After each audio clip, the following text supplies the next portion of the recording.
बिस्मिल्लाहिर्रहमानिर्रहीम। 10th class आज हमने प्लांट्स में जो सेक्सुअल रिप्रोडक्शन है, बेसिकली हमने फ्लावरिंग प्लांट्स का जो लाइफ साइकिल है वो किस तरह से उनकी में अल्टरनेशन ऑफ जनरेशन होती है, किस तरह से वो रिप्रोड्यूस करते हैं, किस तरह से पोलिनेशन होती है, किस तरह से आगे जाइगोट और एम्ब्रियो बनता है, वो हमने डिस्कस करना है। हमने पहली दो वर्ड्स पढ़ी थी, एक कैलिक्स थी और दूसरी कोरोला। कैलिक्स आपने पढ़े थे, उसके इंडिविजुअल्स को आप सेपल्स कहते हैं, जबकि कोरोला वाले जो हैं वो पेटल्स कहलाते हैं। हमारे पास यहाँ पे दो और वर्ड्स हैं, एक को आप एंड्रोशियम कहते हैं, दूसरी को गाइनेशियम। एंड्रोशियम मेल पार्ट्स हैं, मेल रिप्रोडक्टिव पार्ट हैं, जबकि इसके जो इंडिविजुअल पार्ट्स हैं उनको आप स्टेमन का नाम देते हैं। और ये स्टेमन जो है ये मजीद दो पार्ट्स पे मुश्तमिल होता है, एक को एंथर कहते हैं और दूसरे को फिलामेंट। एंथर ऊपर वाला हिस्सा है, इस तरह का सैक लाइक स्ट्रक्चर है जिसमें पोलन ग्रेन्स होते हैं, और फिलामेंट जो है इसकी डंडी नुमा साख्त है जिसकी टॉप पे ये एंथर मौजूद होते हैं। गाइनेशियम एक फीमेल पार्ट है, और इसके मजीद जो इंडिविजुअल पार्ट्स हैं उनको कार्पल्स कहते हैं। कार्पल के मजीद चार हिस्से हैं, एक को स्टिग्मा कहते हैं, चिपकवा ये एक होता है, देखिए गढ़ा सा होता है ऊपर, और दरमियान में डंडी नुमा स्टाइल है, नीचे बेसल ओवरी है, और ओवरी के अंदर मौजूद होते हैं ओव्यूल। ये ओवरी पक के आप जानते हैं कि ये फ्रूट बनाती है, यानी कि फल बनता है इससे, और जो ओव्यूल हैं इससे सीड्स जो हैं वो बनते हैं। यानी कि बेसिकली आप ये देखें तो फ्रूट के अंदर इसी वजह से सीड्स मौजूद होते हैं, क्योंकि ओव्यूल जो हैं वो फ्रूट के अंदर मौजूद है। इसके बाद हम लाइफ साइकिल को अगर डिस्कस करें, फ्लावरिंग प्लांट का जो लाइफ साइकिल है, तो हमारे पास बेसिक दो चीज़ें, एंथर और ओव्यूल। जो एंथर है इसमें सबसे पहले जो मौजूद होती हैं स्ट्रक्चर, जो पोलन ग्रेन्स हैं, पोलन ग्रेन्स को आप बेसिकली नाम देते हैं माइक्रोस्पोर मदर सेल्स। ये माइक्रोस्पोर मदर सेल्स होते हैं डिप्लॉइड। इनके अंदर यहाँ एक अमल होता है मियोसिस का, और मियोसिस से पैदा होते हैं माइक्रोस्पोर्स। प्लांट्स में जहाँ पे भी मेल के लिए वर्ड होगा, मेल के स्पोर्स होंगे, मेल की गैमेटोफाइट होगी, उसको आप माइक्रो कहेंगे, और फीमेल में मैक्रो या मेगा कहेंगे, ये याद रख लें। तो यहाँ पे माइक्रोस्पोर मदर सेल से मियोसिस के बाद बनते हैं हैप्लॉइड माइक्रोस्पोर्स।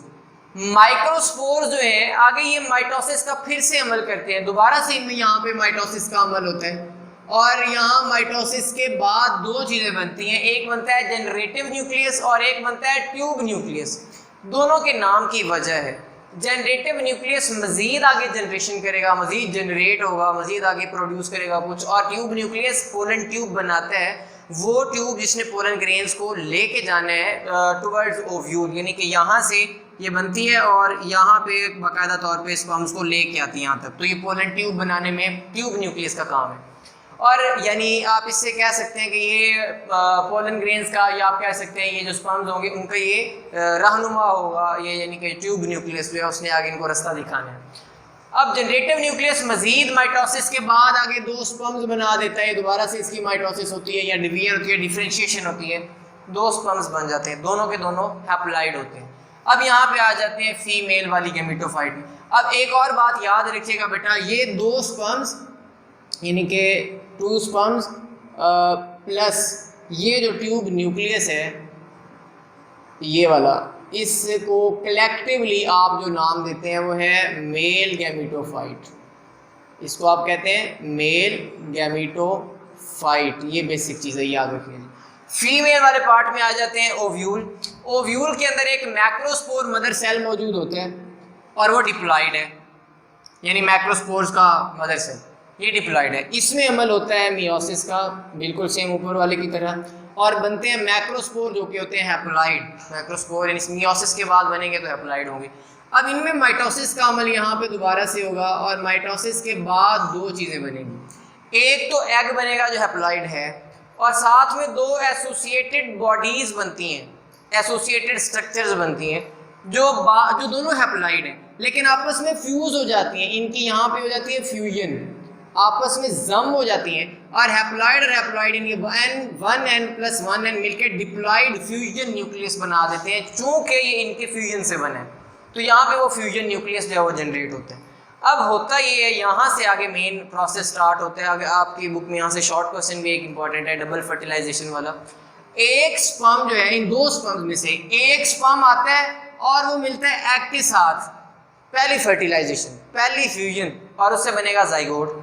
ठीक है, पहले एग और एक स्पर्म मिलेंगे, जाइगोट बनेगा और इस जाइगोट ने बाद में आगे बनाना है एम्ब्रियो और इसने आगे फिर मुकम्मल यानी कि नया जो प्लांट है उसमें डेवलप होना है। तो यहाँ तक बेसिक जो हमारे पास बेटा जो चीज़ है, जो स्ट्रक्चर है वो याद रखनी है। पहली फर्टिलाइजेशन एक स्पर्म और एग की हुई और जाइगोट बना। सेकेंड स्पर्म इस फ्यूजन न्यूक्लियस के साथ मिल जाते हैं और इस फ्यूजन न्यूक्लियस के साथ मिलके चूंकि ये डिप्लॉइड है तो बेटा गौर से आप देख सकते हैं 2n और वो प्लस n है, ये आपस में मिलके एक 3n स्ट्रक्चर, ट्रिप्लॉइड स्ट्रक्चर बना देते हैं। That is called endospermic nucleus. इसको एंडोस्पर्मिक न्यूक्लियस का नाम देते हैं और ये एंडोस्पर्मिक न्यूक्लियस बाद में एंडोस्पर्मिक टिश्यू बनाता है। एंडोस्पर्मिक टिश्यू जो कि फूड स्टोर करता है, फूड स्टोरेज होती है इसमें।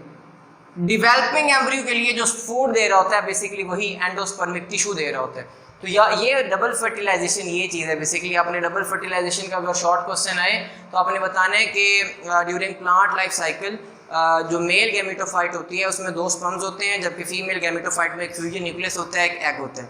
तो एक स्पर्म जो है वो फ्यूजन न्यूक्लियस के साथ मिलकर एंडोस्पर्मिक न्यूक्लियस बना देता है, ये पहली फर्टिलाइजेशन। सेकंड में एक स्पर्म दूसरे एग के साथ मिलकर जाइगोट बना देता है, ये second fertilization. That's why it is called as double fertilization. तो ये बेटा हमारे पास लाइफ साइकिल था प्लांट का। ये ड्रा भी करना है आपने इसको इसी तरह से सिंपल, ज़रूरी नहीं कि डायग्राम्स बनाए, सिंपल ऐसे ही, क्योंकि वहाँ पे जब पेपर आता है तो बेटा उसमें टाइम इतना ज़्यादा नहीं होता डायग्राम्स बनाने का। तो बेसिकली ये चीज़ मेन है जो आपने लिखनी है। और बाकी आपके फीमेल और मेल पार्ट्स, ये गायनीशियम वाला वर्ड आप गायनी से याद रख सकते हैं जो फीमेल के लिए ही स्पेसिफिक होता है, तो वहाँ से इसको याद रखेंगे तो एंड्रोशियम उसके अपोजिट है, वो भी आपको याद रह जाएगा। तो यहाँ तक बेटा आपके जो टॉपिक हैं जो फ्लावरिंग प्लांट्स की सेक्सुअल रिप्रोडक्शन, उनका लाइफ साइकिल, वो हमने डिटेल में पढ़ ली है। नेक्स्ट इंशाल्लाह पोलिनेशन वाला हम स्टार्ट करेंगे। अल्लाह हाफ़िज़।